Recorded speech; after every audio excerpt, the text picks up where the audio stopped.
explain why these other car companies are starting to pick up steam now.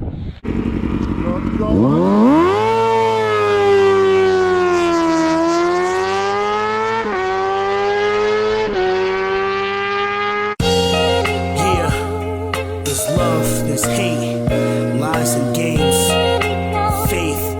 All right guys, welcome back to the channel, and in today's video we're going to get straight into this, and I'm going to explain to you why potential buyers, people with the money to purchase cars right now, are starting to jump and leap towards brands like Subaru and Mazda and Toyota, and they're bypassing or going away from the big three, which is Dodge, Chevy, and Ford. All right, and it's sad to say because I've had each one of those cars. I've had a vehicle from each one of those brands, and you know, especially with Camaro, that was like one of my favorite cars of all time. And it just sucks that, you know, those type of vehicles aren't going to be available to us anymore. But let me get into this. But before I get into this, let's shout out the whole MOC. That's Q to Chaotic, Blueprint One Lee, 100 Gang Nate, and myself, Race Car Friends. So with that being said, support our channels, like, comment, subscribe, share our channels, and be a part of this movement, because we're here for you. We're for the people, right? And I'm going to explain to you why people are walking away from the big three and starting to support car companies like Subaru, Mazda, Toyota, even Hyundai, Kia, you know, even well, not so much VW, but you know, VW still has like a large following worldwide. Well, let me explain why these other car companies are starting to pick up steam now. And you know, well, before I even get into it, I'll say there was a guy that commented on one of my polls a while back, and he was like, dude, stay away from politics. You know, politics, you know, doesn't mix well with car culture. You need to just stick to car culture. And I'm here to say that car culture is directly connected to politics and leadership of a country, or leadership of a company. You know, they're all connected, and here's why, right? So what's happening with the big three, with Dodge, Ford, and Chevy, is basically symptoms of what's happening within the United States right now. So within the well, here's the big problem. Basically, in the United States, in the Western world, I would say the culture is going sour, it's going bad, mainly because of greed and lack of empathy, as well as short-sightedness.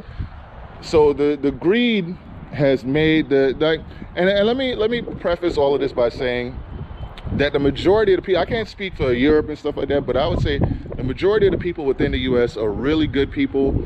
Most of us get along and, you know, enjoy, especially on the car scene, most of us enjoy our cars, and it doesn't matter the color, race, creed, you know, religion, none of that. We just enjoy our cars, and we enjoy each other's company. We enjoy hanging out and kicking it with each other. But you know, it's probably 13% of the whole population of the US that's making everything bad for everybody. And it's that top 13% of wealthy individuals that have been rich their whole life for like generations, you know what I mean? They've been rich forever, and they don't understand the meaning of the word no. They're like, no? What you mean, man? I'm gonna do what I want to do when I want to do it, and you can't say nothing about it. I'll pay off some politicians, I'll pay off some scientists, I'll pay off whoever to get what I want done.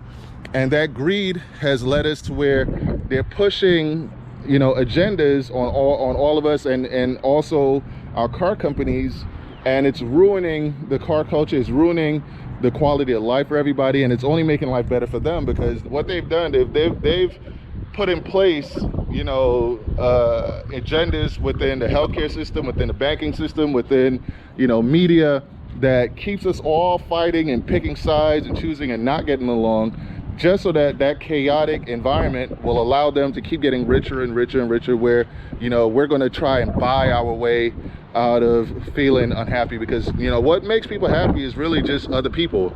Like, when we're around good people and we can spend time with them and be healthy, you know, and enjoy our time together, that's what really makes us happy, right? But if you're unhappy, you can't get that type of happiness, then you're like, okay, I need to go get a drink, I need to take this drug, I need to do this, I need to do whatever, I need to buy happiness. And us, that's been the policy for so long, and us continually trying to buy happiness. We've been consumers for these people, for that, you know, top 13%, I would say. And we've been making them rich and rich and rich for a long time. And for them, they're like, okay, well, if I'm getting richer, why do I need to change anything? That greed. And then here comes the short-sightedness. They don't understand that that is not sustainable, because now here's what's happening, right? Like that's been the policy across the whole US and most of Europe, really. It's just greed, take, give me, and I'm not going to give you nothing. All right. Now I say it's short-sighted because it's not sustainable, because what you're having now is a group of other countries that are tired of the US BS. They're tired of, you know, Europe's BS, and they're like, listen, man, let's just work together and do our own thing, you know, because we want our quality of life. We want our people to be happy. We want to develop our countries. And then they created BRICS. They got, you know, Brazil, Russia, India, China, and South America all kind of banded together, and they created their own platform where they created a new development bank where they could loan money to each other and start doing business with their own money, using their own currency. And now they're going to create their own dollar that's basically going to de-dollarize, like, you know, it's going to lower the value of the US dollar. And that essentially is going to bankrupt the US to some point, because now nobody wants to play with them anymore. Everybody's like, man, you've been so mean and doing all this stuff to us for so long, we don't want to mess with you. And it's been the same thing with the car companies, like the big three. You've had Ford, you know, Chevy, and Dodge. They've been doing great for so long, but they haven't been paying their work. They've been making so much money hand over fist, but they haven't been paying their workers their fair share, and now they're on strike. You know, you got the UAW, I believe it's called, you know, that the union for all those companies, they're on strike. And what's going to happen is people are just not, the quality of the cars are not going to be good. They weren't great to begin with, but the quality of their cars are not going to be good. And then you're going to have like other cars like Subaru, Mazda, and Toyota. They're stepping up the quality of their cars. They're taking care of their workers. And like, you're gonna start seeing like people like, hold up, man, I can get a Harman Kardon sound system, plush interior, a manual gearbox, so I got my freedom, I got a manual brake, I got this huge dash with built-in navigation, all that I don't have to pay for, and all that, it's all included. I got the sunroof and all that for $35,000. Like, what? All-wheel drive, symmetrical all-wheel drive, I get all of that for $35,000. And then I got these people that, you know, charging me like $60,000, $70,000 plus dealership markup, you know, plus the horrible experience, especially like with Dodge. Like, I've heard, you know, and I've experienced it at Chevy too, as well as Ford, where they have horrible customer service, because like I said, it starts from the top and it bleeds all the way down. When you have a greedy, you know, non-empathetic, you know, leader that only cares about their bottom line, pushing a product and you know, not caring about how you know the product affects other people, then it's going to get to a point where the dealerships are going to be bad. The salespeople is not going to be a great experience. The service experience is not going to be great. Now, mind you, there are some dealerships, because I got to shout out 100 Gang Nate. If you want to purchase a Dodge, go see 100 Gang Nate. Like, they take care of their people over there. Like, they actually do a really good job of taking care of their people. So this is not across the board, but for the most part, you're going to find people going to be sick of the experience of dealing with the big three. So they're going to pivot over to the other brands that give them a better experience, better value for their buck, just an overall nicer, friendlier environment.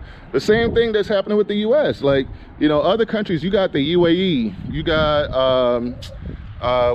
Saudi Arabia. You have all these people that are petitioning now. I think Eritrea as well, like Ethiopia, they're all petitioning to be a part of BRICS.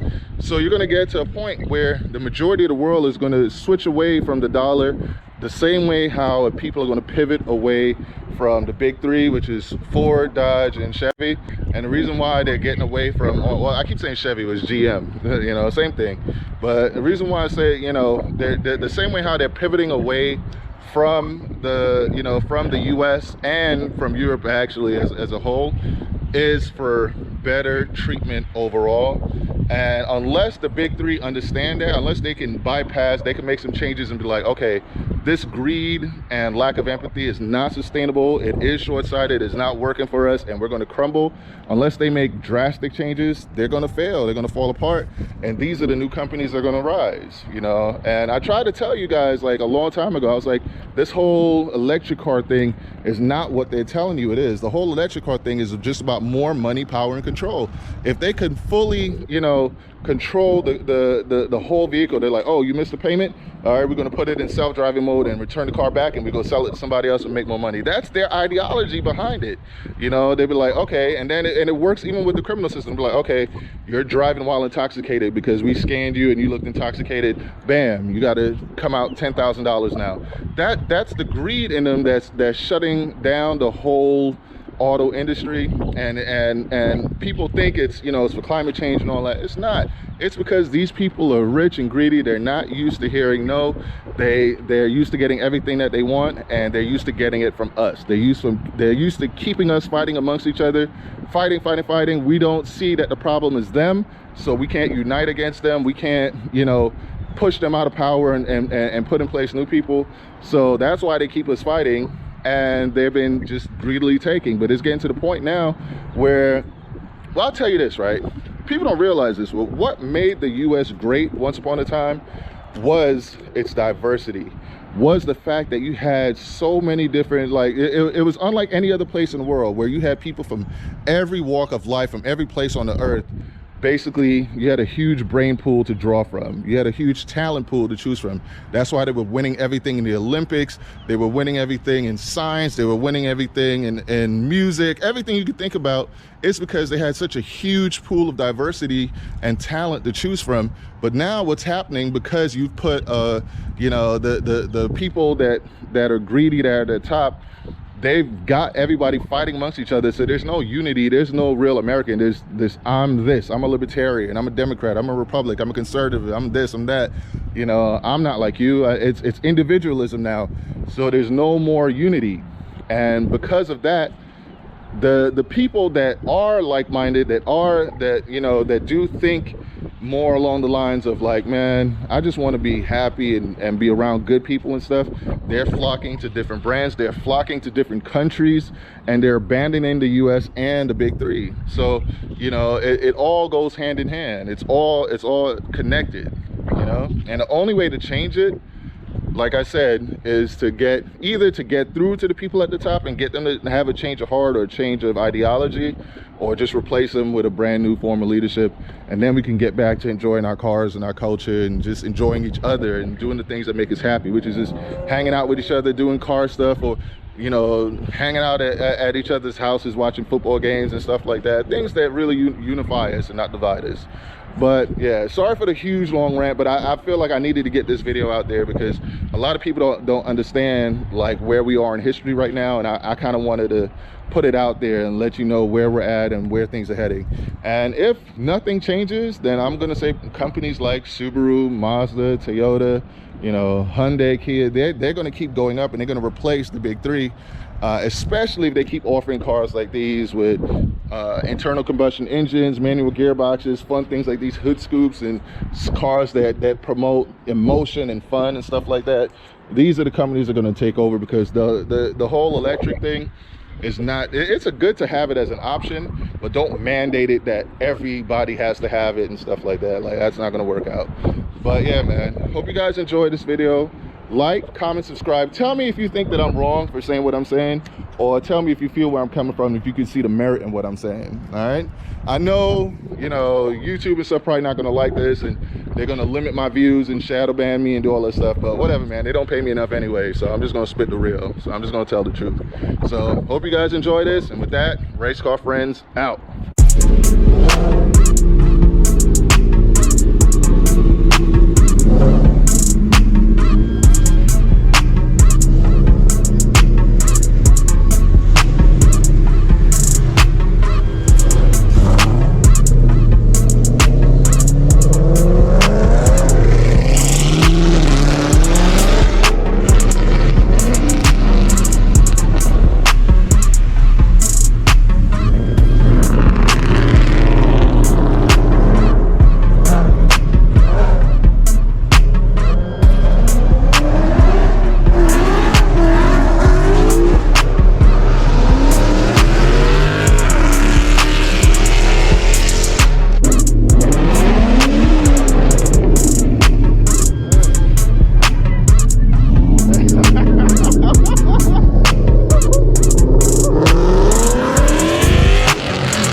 red one was loud.